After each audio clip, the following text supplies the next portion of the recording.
Have you ever held, an old object, an antique maybe, and just felt something, a sense of its past maybe, or like it carries echoes of people who owned it before, perhaps, I don't know, something even more present? Well, today we're going to tell you a story. It's a really compelling one, and honestly pretty unsettling at times. It revolves around this beautiful, antique Thai musical instrument. It's called a Khim, which is a type of hammered dulcimer. And this story, it comes directly from a Thai music teacher's real experiences. Happened at a school in Bangkok, starting around 2007. Our aim here is just to tell this story layer by layer. We'll start with the teacher's dream, this ambition they had, then move into some really chilling things that happened afterwards. And through it all, maybe we can touch on that profound connection that sometimes seems to exist between an object, its history, and, well, the people it encounters. So picture this. Bangkok 2007, we have this incredibly dedicated Thai music teacher. Came from a musical family, really passionate about traditional Thai music.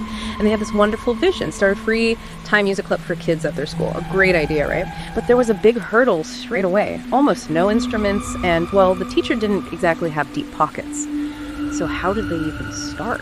Yeah, it's a tough spot for any teacher, isn't it? Yeah. So initially, they managed to borrow some instruments from the school's own collection. That worked for a bit.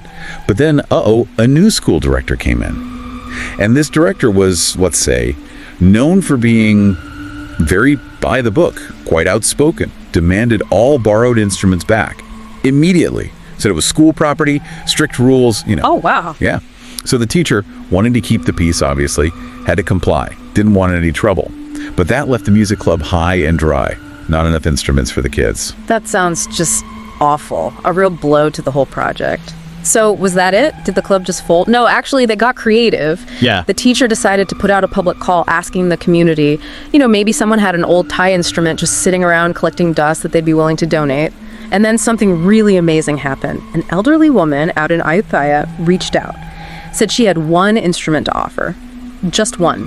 But when the teacher went to collect it, they were apparently just floored. Right, and you can understand why. It was a Khim, yes, Yeah. but not just any Khim.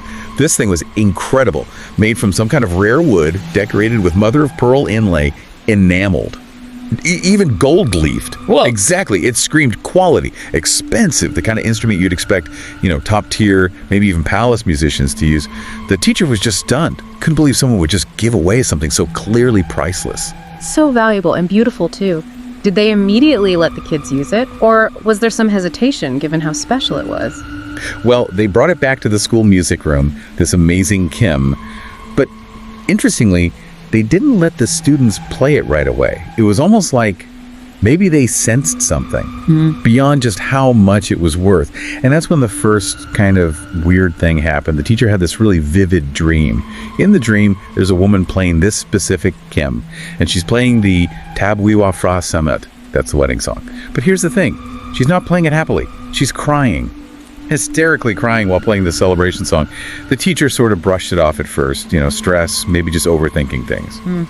That's often how these things start, isn't it? Just a little nudge from the subconscious. Anyway, eventually the Khim was brought out for the students to use. Things seemed okay for a while. But then one student, a girl who played the Khim quite often, actually, she suddenly refused, wouldn't go near it. Refused. When the teacher asked why, the child just said, very simply, "Teacher, don't you see that older sister's playing it?" Oh, chills. Just like that. Just like that. Now, the teacher felt this deep unease growing. Started thinking maybe the child was seeing something, but they didn't say anything out loud. Didn't want to scare the kids or anyone else.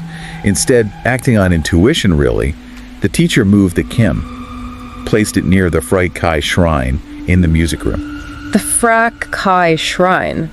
What's the thinking there? Was it about seeking protection? Absolutely. In Thai culture, placing something near an ancestral or teacher spirit shrine, the Phra Kai, is quite common when you feel something isn't right. It's a way of seeking protection, maybe guidance from those revered spirits. It shows the teacher was already feeling this was something out of the ordinary. Okay, so the Khim's in use, we've had the dream, the students comment, things are feeling tense.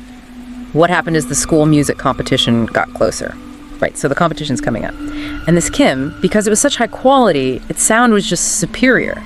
It was clearly the best instrument for practice, for giving the students the best shot. And that's exactly when things escalated, dramatically.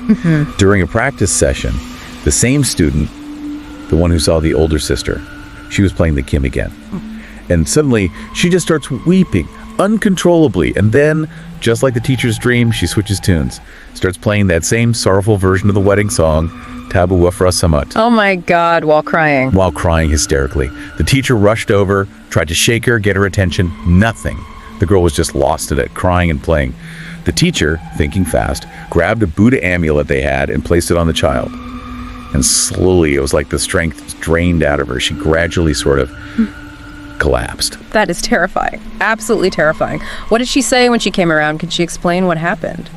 Yeah, and her explanation was just chilling. She was trembling, terrified, and she said, "A woman held my hands and made me play, and I cried. I couldn't control myself." Wow. Yeah, that pretty much confirmed the teacher's worst fears. There was definitely something connected to that, Khim. Okay, after that, the teacher must have been seriously worried. They had to find out more, right? Did they go back to the donor? They did. Deeply concerned, they contacted the elderly woman in Ayutthaya again, and her response was? Well, it was direct. She said, if you want answers, you need to come back here to Ayutthaya and bring the Khim with you. That journey back must have been something else. The story goes that as the teacher was driving, getting closer to Ayutthaya, they started hearing this sound from the back of the car, where the Khim was. What kind of sound? Sobbing. A distinct, really mournful sobbing. Unmistakable. No way. While driving. While driving. Echoing that sorrowful music, the teacher just had to hold it together and keep going. When they finally arrived, the donor, the elderly woman, apparently met them with this immediate heartfelt apology. Said she was so sorry.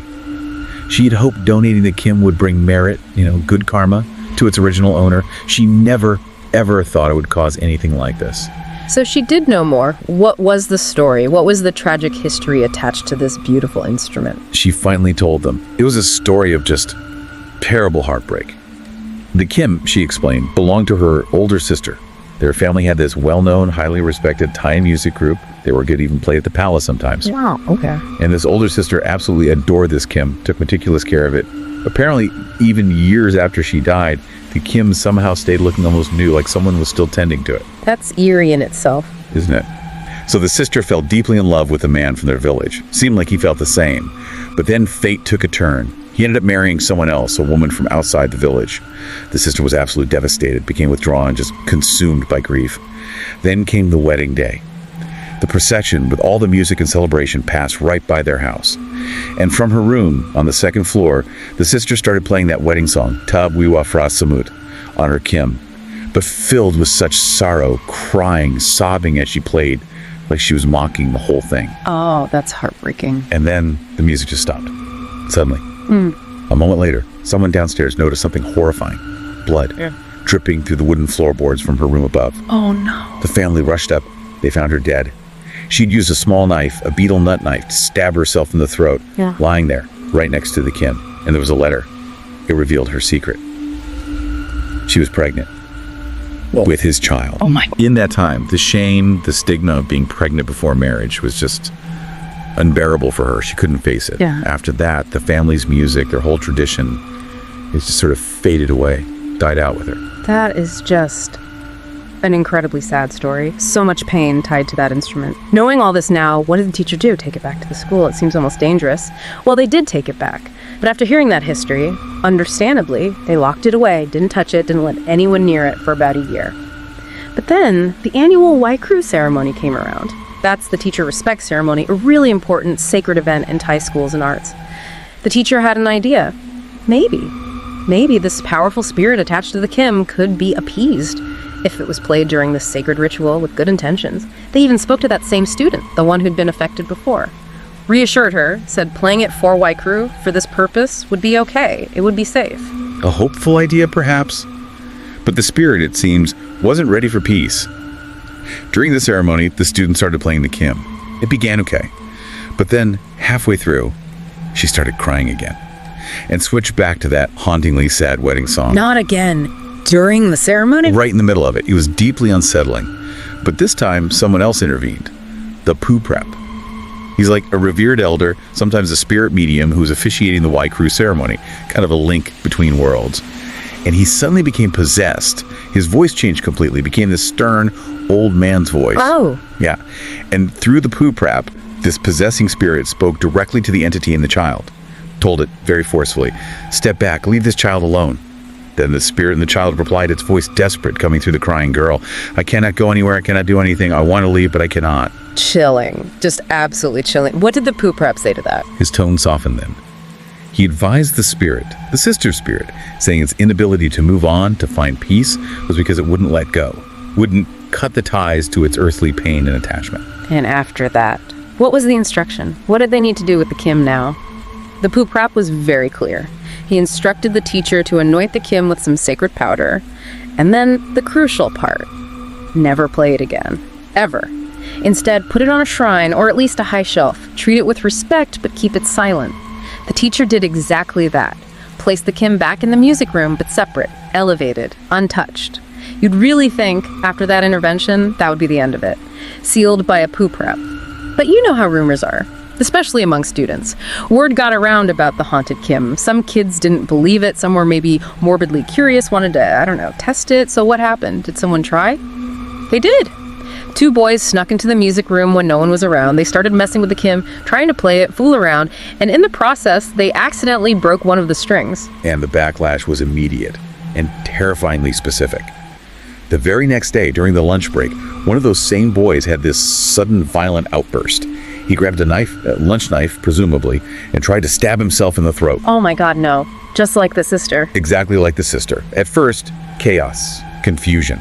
But then another student remembered the rumors, the broken string, put 2 and 2 together. The teacher rushed to the music room, checked the Khim. Sure enough, a string was broken. And the boy, in this possessed state, was apparently shouting things like, "Do you want to know how I died? I stabbed myself in the throat with a knife, like this," mimicking her death. That's horrifying. What did the teacher do? The teacher, realizing the gravity, immediately started pleading with the spirit, apologizing profusely for the disrespect with a broken string. Promised offerings, promised to take better care of the Khim. And as they prayed and apologized, the intensity of the boys' episode apparently started to lessen, gradually. That must have been the absolute final straw. The danger was just too real, too direct. It couldn't be left accessible at all. So what was the very final step? How did they finally contain it for good? Yeah, the teacher realized this wasn't just a presence, it was powerful and potentially very harmful. So the final act, they very carefully placed the Khim inside a sturdy box, locked the box with a padlock, and then placed that sealed box near the poo prep shrine in the music room for ultimate containment and respect. And after that, apparently nothing more happened. No further incidents were ever reported. And the Khim itself, it still exists somewhere, locked away. Its exact location isn't public knowledge. A silent reminder of everything that happened.